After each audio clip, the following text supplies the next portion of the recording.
നമുക്ക് ആരംഭിക്കാമല്ലോ. സഹോദരീ സഹോദരന്മാരെ, കേരളത്തിലെ റവന്യൂ വകുപ്പിൻ്റെ നട്ടെല്ലാണ് വില്ലേജ് ഓഫീസുകൾ. ഈ വില്ലേജ് ഓഫീസുകളിലെ ജീവനക്കാരെ അഭിസംബോധന ചെയ്യുന്നത് ഏറ്റവും സന്തോഷകരമായ കാര്യമാണ്. കാരണം നമ്മുടെ നാട്ടിൽ ജനങ്ങൾ ഏറ്റവും അധികം ബന്ധപ്പെടുന്ന ഓഫീസുകളാണ് വില്ലേജ് ഓഫീസുകളും പഞ്ചായത്ത് നഗരസഭാ ഓഫീസുകളും. ഇതിൽ വില്ലേജ് ഓഫീസുകൾക്ക്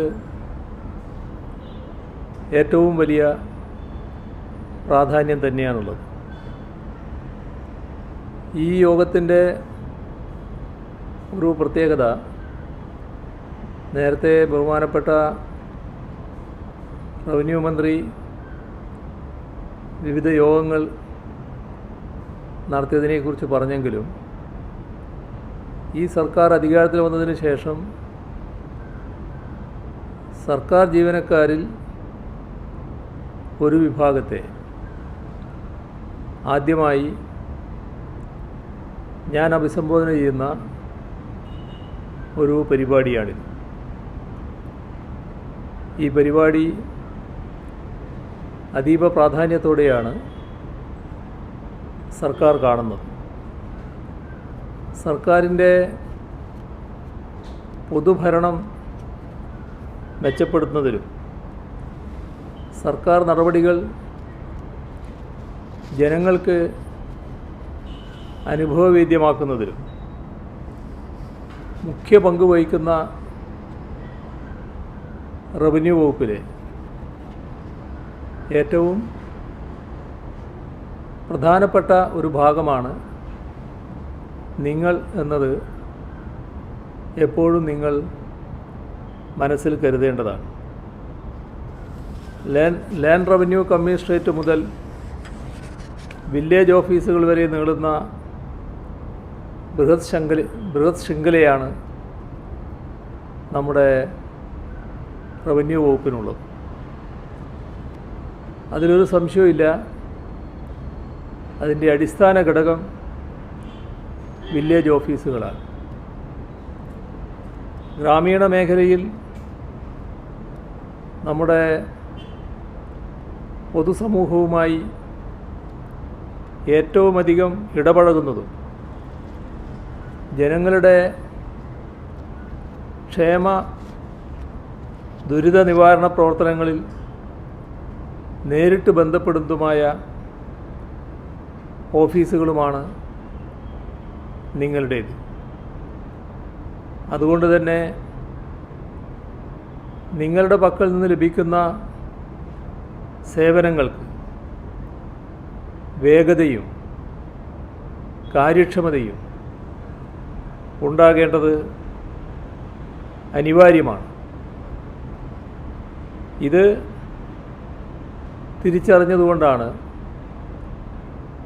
റവന്യൂ വിഭാഗത്തിലെ വിവിധ ഉദ്യോഗസ്ഥന്മാരുടെ യോഗം നേരത്തെ പ്രസ്താവിച്ചതുപോലെ സർക്കാർ വിളിച്ചു ചേർക്കാനിടയായിട്ടുള്ളത്.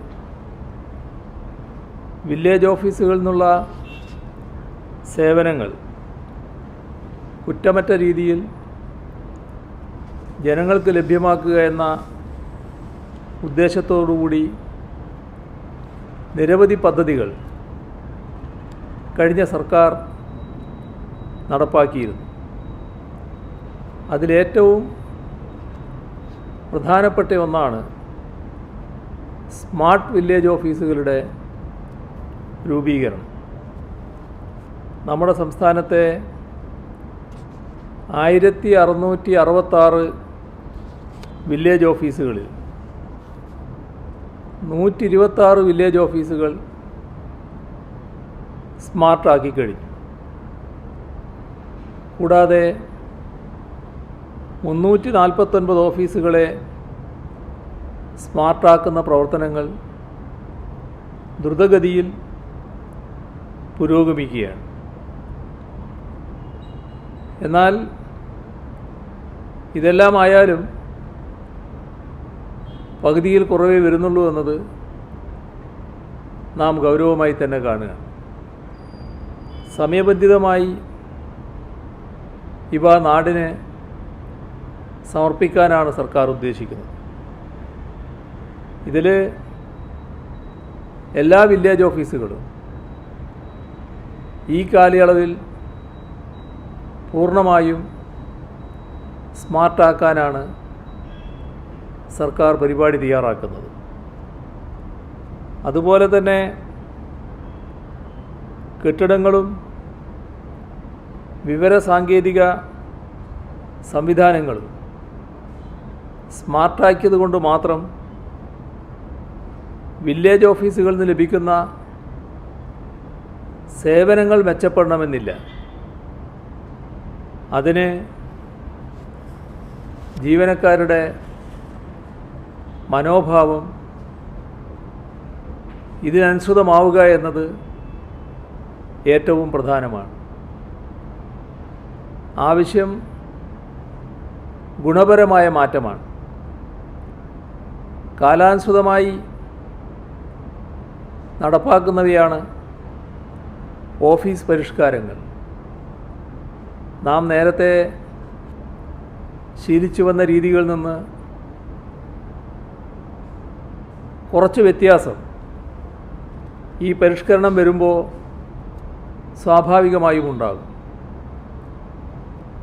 അപ്പോൾ കാലാനുസൃതമായി നടക്കുന്ന ആ പരിഷ്കരണങ്ങളോട് പൊരുത്തപ്പെടാൻ നമുക്ക് കഴിയണം. അതിനൊപ്പം പൊതുജനങ്ങളോടുള്ള പെരുമാറ്റത്തിൽ പൊതുജനങ്ങളെ സേവിക്കുന്നവരാണ് എന്ന ബോധത്തോടു കൂടിയുള്ള സമീപനമുണ്ടാവണം. എന്തെങ്കിലും മാറ്റം ആവശ്യമുള്ളവരുണ്ടെങ്കിൽ ആ മാറ്റം നിർബന്ധമായും ഉണ്ടാവുകയും വേണം. ഇത് ഉദ്ദേശിക്കുന്ന തരത്തിൽ തന്നെയാണോ തൻ്റെ പെരുമാറ്റം?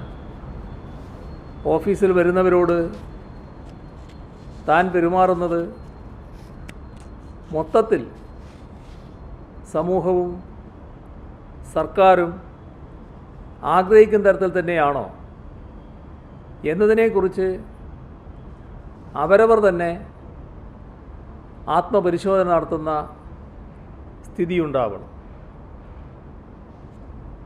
ഉള്ള സൗകര്യത്തിനകത്ത് നിന്നുകൊണ്ട് മാതൃകാപരമായ സേവനം നടത്തുന്നതിൽ പ്രശസ്തിയാർജിച്ചവരാണ് നമ്മുടെ റവന്യൂ ജീവനക്കാർ. വില്ലേജ് ഓഫീസുകളിലെ ജീവനക്കാരും മഹാഭൂരിഭാഗം ഈ രീതിയിൽ തന്നെ പ്രവർത്തിക്കുന്നവരാണ്. പക്ഷേ ചിലർ ആ തരത്തിലേക്ക് ഉയരുന്നില്ല. അപ്പോൾ എല്ലാവരും ആ നിലയിലേക്ക് ഉയർന്നു പ്രവർത്തിക്കണം എന്നാണ് സർക്കാർ ആഗ്രഹിക്കുന്നത്. കഴിഞ്ഞ ഇടതുപക്ഷ സർക്കാർ സിവിൽ സർവീസിൻ്റെ കാര്യക്ഷമതയെക്കുറിച്ച് സമീപിക്കുന്ന ഘട്ടത്തിൽ തന്നെ ആ കാര്യക്ഷമത വർദ്ധിപ്പിക്കുന്നതിൻ്റെ ഭാഗമായി ജീവനക്കാരെ അഭിസംബോധന ചെയ്ത ഘട്ടത്തിൽ തന്നെ പറഞ്ഞൊരു കാര്യം ഇന്നും പ്രസക്തമായിട്ടുള്ളതാണ്. അത് ഓരോ ഫയലും ഓരോ ജീവിതമാണ് എന്നതായിരുന്നു. അത് നമുക്ക് പൊതുവെ വലിയൊരളവോളം നടപ്പിലാക്കാൻ കഴിഞ്ഞു എന്നുള്ളത് തന്നെയാണ് വസ്തുത. ഇതേ സമീപനത്തിൽ നിന്നുകൊണ്ട് സിവിൽ സർവീസ് രംഗത്ത് അവശേഷിക്കുന്ന ദൗർബല്യങ്ങൾ കൂടി പരിഹരിക്കുക എന്നതാണ് ഈ 5 വർഷക്കാലം സർക്കാർ ലക്ഷ്യമായി സ്വീകരിച്ചിട്ടുള്ളത്. അതിൻ്റെ ആദ്യപടി ഏറ്റവും കൂടുതൽ ജനങ്ങളുമായി ബന്ധപ്പെടുന്ന വില്ലേജ് ഓഫീസുകളിൽ നിന്ന് തന്നെ ആവാം.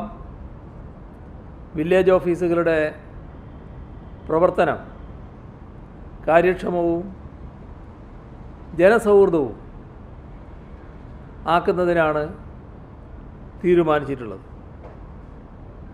നാം കാണേണ്ടത് ഫയലുകൾ മരിച്ച രേഖകളാവരുത്, തുടിക്കുന്ന ജീവിതമാവണം. എല്ലാവർക്കും അറിയാവുന്നതുപോലെ അഴിമതിരഹിതവും കാര്യക്ഷമവും ജനോപകാരപ്രദവുമായ സിവിൽ സർവീസ് എന്നതാണ് ഈ സർക്കാർ മുന്നോട്ട് വെക്കുന്ന കാഴ്ചപ്പാട്. കഴിഞ്ഞ 5 വർഷക്കാലം കൊണ്ട് ഈ കാഴ്ചപ്പാട് വലിയൊരളവോളം നടപ്പിലാക്കാൻ സാധിച്ചു എന്നാണ് വസ്തുത. അതിൽ മുഖ്യ പങ്ക് വഹിച്ചവരാണ് നമ്മുടെ ജീവനക്കാരെന്നത് അഭിമാനപൂർവ്വം തന്നെ ചൂണ്ടിക്കാണിക്കാൻ കഴിയും. സിവിൽ സർവീസ് രംഗത്ത് നിന്നും അഴിമതി പൂർണ്ണമായും തുടച്ചു നീക്കിയെന്നൊന്നും അവകാശപ്പെടാനാവില്ല. എന്നാൽ അതിൻ്റെ തോതിൽ ഗണ്യമായ കുറവ് വരുത്താനായി എന്നത് ആരും സമ്മതിക്കുന്ന കാര്യമാണ്. അത് പ്രത്യേകം എടുത്തു പറയേണ്ടതുമാണ്. ഇതിൽ നാം കാണേണ്ട ഒരു കാര്യം, പൂർണ്ണമായും ഉൾക്കൊള്ളേണ്ട ഒരു കാര്യം, അഴിമതി എന്നത് അന്യായമായി പണം വസൂലാക്കുന്നത് മാത്രമാണ് എന്ന് ധരിക്കരുത്. ഒരേ സേവനത്തിനായി ജനങ്ങളെ പലതവണ ഓഫീസിലേക്ക് എത്തിക്കുന്നതും ലഭ്യമാകുന്ന അപേക്ഷകളിൽ സമയബന്ധിതമായി തീർപ്പുണ്ടാക്കാത്തതും ഓൺലൈൻ അപേക്ഷകളിൽ മതിയായ കാരണങ്ങളില്ലാതെ ജനങ്ങളെ വിളിച്ച് ബുദ്ധിമുട്ടിക്കുന്നതും എല്ലാം അഴിമതിയുടെ ഗണത്തിൽ തന്നെയാണ് ഉൾപ്പെടുക. ഇതൊന്നും അനുവദിക്കാനാവില്ല. ഫയലുകൾ തീർപ്പാക്കാതെ സൂക്ഷിക്കുന്നത് അഴിമതിക്കുള്ള അരങ്ങൊരുക്കലായി കാണേണ്ടതുണ്ട്. സുതാര്യവും സമയബന്ധിതവും കാര്യക്ഷമവുമായ സേവനം സർക്കാർ സേവനങ്ങളിൽ ലഭ്യമായില്ലെങ്കിൽ പൊതുജനങ്ങൾക്ക് വില്ലേജ് ഓഫീസ് ഉൾപ്പെടെയുള്ള സർക്കാർ ഓഫീസുകളോട് അതൃപ്തിയുണ്ടാകും. ചില സർക്കാർ ഓഫീസുകളിൽ ഒരാൾ പോകാനിടയായാൽ അയാളെ ആ ഓഫീസ് പ്രവർത്തനങ്ങളെക്കുറിച്ച് മാത്രമല്ല അഭിപ്രായം രേഖപ്പെടുന്നത്, മൊത്തം സർക്കാരിനെ കുറിച്ചാണ്. ഏതെങ്കിലും ഒരു ഓഫീസിൽ നിഷേധാത്മകമായ സമീപനം പൊതുജനങ്ങളോട് സ്വീകരിക്കുമ്പോൾ അവിടെ ചെല്ലുന്നവർ സർക്കാരിനെതിരാവും എന്ന നിലയാണുണ്ടാകുന്നത്. ഇവിടെ വിവിധ പരാതികൾ സർക്കാർ ലഭിക്കുന്നവ പരിശോധിച്ചാൽ ഇത് വസ്തുതാപരമാണ് എന്ന് കാണാനും കഴിയും. ഇവിടെ ഉണ്ടാകുന്നൊരു പ്രത്യേകത, നമ്മുടെ ഓഫീസുകളൊരു അപേക്ഷ നൽകിയാൽ അതിൻ്റെ മെറിറ്റ് അനുസരിച്ചാണ് തീരുമാനമെടുക്കേണ്ടത്. എന്നാൽ ചില ഓഫീസുകളിൽ അതിന് ഓഫീസിന് പുറത്തുള്ള ചില ഏജൻറ്റുമാരെ കാണേണ്ടി വരിക എന്ന നില നേരത്തെ ഉണ്ടായിരുന്നു. നമുക്കത് നല്ല തോതിൽ അവസാനിപ്പിക്കാൻ കഴിഞ്ഞു എന്നുള്ളത് തന്നെയാണ് കേരളത്തിന് വന്നു ചേർന്നിട്ടുള്ള പ്രത്യേകത. അതിൽ ഓരോ ഇനം സേവനത്തിൻ്റെയും പ്രത്യേകത അനുസരിച്ച് തുക നിശ്ചയിക്കുന്ന ചില ബിരുദന്മാർ വരെ നമ്മുടെ സർക്കാർ സർവീസിൽ ഉണ്ട് എന്നതും നേരത്തെയുള്ള അനുഭവമാണ്. എന്നാൽ ഇതിലെല്ലാം വലിയ മാറ്റം വന്നു കഴിഞ്ഞു. ഇനി ഒന്നേ പറയാനുള്ളൂ, ഏതെങ്കിലും തലങ്ങളിൽ ഇത്തരത്തിലുള്ള ദുഷ്പ്രവണത അവശേഷിക്കുന്നുണ്ടെങ്കിൽ അത് വെച്ച് പൊറുപ്പിക്കാനാവില്ല. കർക്കശമായ നടപടികൾ ഇതിൻ്റെ ഭാഗമായി ഉണ്ടാകും. അതോടൊപ്പം കൃത്യമായ നിരീക്ഷണ സംവിധാനവും ഇക്കാര്യത്തിൽ ഏർപ്പെടുത്തുകയും ചെയ്യും. വില്ലേജ് ഓഫീസുകളുടെ നവീകരണം ഇത് ജനസേവനം മെച്ചപ്പെടുന്നതിന് ഉദ്ദേശിച്ചുകൊണ്ടുള്ളതാണ്. അത്തരത്തിലുള്ള ചില പദ്ധതികൾ, പുതിയ പദ്ധതികൾ സർക്കാർ ആവിഷ്കരിച്ചിട്ടുണ്ട്. വില്ലേജ് ഓഫീസുകൾ നൽകുന്ന എല്ലാ സേവനങ്ങളും സ്മാർട്ടാക്കുമെന്നത് തന്നെയാണ് അതിലേറ്റവും പ്രധാനമായിട്ടുള്ളത്. പൊതുജനങ്ങൾക്ക് ഓഫീസിൽ നേരിട്ട് വരാതെ തന്നെ പരമാവധി സേവനങ്ങൾ ലഭ്യമാക്കലാണ് ഉദ്ദേശിക്കുന്നത്. ഈ വരുന്ന ഒക്ടോബർ 2 വില്ലേജ് ഓഫീസുകളിൽ നിന്നുള്ള മുഴുവൻ സേവനങ്ങളും ഓൺലൈനായി ലഭ്യമാക്കുന്നതിനാണ് സർക്കാർ തീരുമാനിച്ചിട്ടുള്ളത്. സർക്കാർ സേവനങ്ങളെയാകെ ഓൺലൈനായി ലഭ്യമാക്കാൻ ലക്ഷ്യമിടുകയാണ്.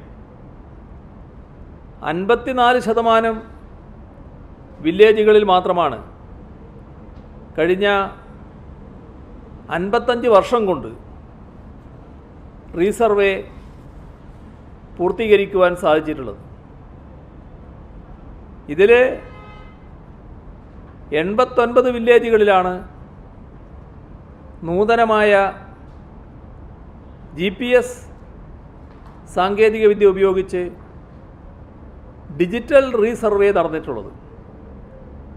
സമയബന്ധിതമായ റീസർവേ നടപ്പിലാക്കാൻ സാധിക്കാത്തതിനാലും കാലോചിതമായി നിയമനിർമ്മാണം നടന്നിട്ടില്ലാത്തതിനാലും വ്യാപകമായ പരാതികളാണ് റീസർവേക്ക് ശേഷം ഉടലെടുക്കുന്നത്. ഈ അവസ്ഥക്ക് മാറ്റം വരുത്താൻ തന്നെയാണ് സർക്കാർ ഉദ്ദേശിക്കുന്നത്. അതിനനുസൃതമായ നടപടികളുമുണ്ടാകും.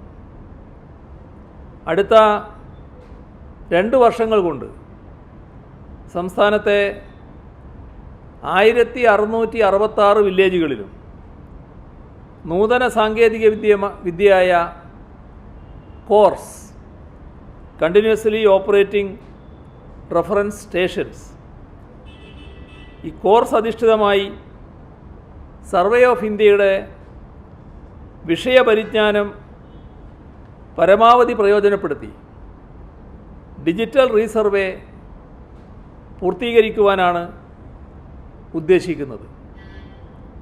റവന്യൂ, സർവേ, രജിസ്ട്രേഷൻ എന്നീ 3 വകുപ്പുകളിലായി നൽകി വരുന്ന സേവനങ്ങൾ ഇപ്പോൾ ReLIS revenue department and land record system, e maps, PEARL package for effective administration of registration laws എന്നീ പോർട്ടലുകളിലാണ് ലഭ്യമാകുന്നത്. ഇവ വഴി ലഭ്യമാകുന്ന ഭൂസംബന്ധമായ സേവനങ്ങൾ ഇനി മുതൽ ഒറ്റ പോർട്ടലിൽ നിന്ന് ലഭ്യമാക്കുവാനും ഭൂരേഖകൾ കൃത്യമായി സൂക്ഷിക്കുവാനും ഒരു ഇൻ്റഗ്രേറ്റഡ് ഭൂസേവന പോർട്ടൽ നടപ്പിലാക്കുന്നതിന് സർക്കാർ ആലോചിച്ചിട്ടുണ്ട്. ഒരു വില്ലേജ് പരിധിയിലെ ജനങ്ങൾക്ക് ആവശ്യമായി വരുന്ന ഭൂമി സംബന്ധമായ കാര്യങ്ങൾക്ക് പുറമെ ജനങ്ങളുടെ ജീവിതവുമായി അഭേദ്യബദ്ധമുള്ള നിരവധി അടിസ്ഥാന ആവശ്യങ്ങൾ നിർവഹിക്കപ്പെടുന്നതും വില്ലേജ് ഓഫീസുകളിലൂടെയാണ്. ദൈനംദിന ജോലികൾക്ക് പുറമെ സർക്കാരിൻ്റെ വികസന പ്രവർത്തനങ്ങൾക്കുള്ള ഭൂമി ഏറ്റെടുക്കൽ, പ്രകൃതിക്ഷോഭ സമയത്തെ ക്യാമ്പ് പ്രവർത്തനം, തെരഞ്ഞെടുപ്പ് ജോലികൾ, പട്ടയ വിതരണം, ഇത്തരത്തിലുള്ള ചെറുതും വലുതുമായ ഒട്ടേറെ പ്രവർത്തനങ്ങളാണ് വില്ലേജ് ഓഫീസുകളിലൂടെ നടന്നു വരുന്നത്. വ്യത്യസ്തങ്ങളായ ജോലികളുടെ ബാഹുല്യവും അടിസ്ഥാന സൗകര്യങ്ങളുടെ പോരായ്മയും നിങ്ങളെപ്പോലെയുള്ള ജീവനക്കാർക്ക് സൃഷ്ടിക്കുന്ന ബുദ്ധിമുട്ടുകൾ, സ്റ്റാഫ് പാറ്റേൺ പരിഷ്കരണമടക്കം നിങ്ങൾ ഉന്നയിച്ചിട്ടുള്ള ന്യായമായ വിഷയങ്ങൾ, ഇവയെല്ലാം സർക്കാരിൻ്റെ ശ്രദ്ധയിലുണ്ട് എന്നതുകൂടി ഈ ഘട്ടത്തിൽ പ്രസ്താവിക്കട്ടെ. സംതൃപ്തമായ സിവിൽ സർവീസ് സൃഷ്ടിക്കുന്നതിൽ നിങ്ങൾ ഓരോരുത്തരുടെയും പങ്കാളിത്തം കൂടി അനിവാര്യമാണെന്ന് ഓർമ്മിപ്പിച്ചുകൊണ്ട് മറ്റു കൂടുതൽ കാര്യങ്ങളിലേക്ക് കടക്കാതെ ഞാൻ അവസാനിപ്പിക്കുന്നു. നിങ്ങൾക്കെല്ലാവർക്കും എൻ്റെ സ്നേഹാഭിവാദനങ്ങൾ.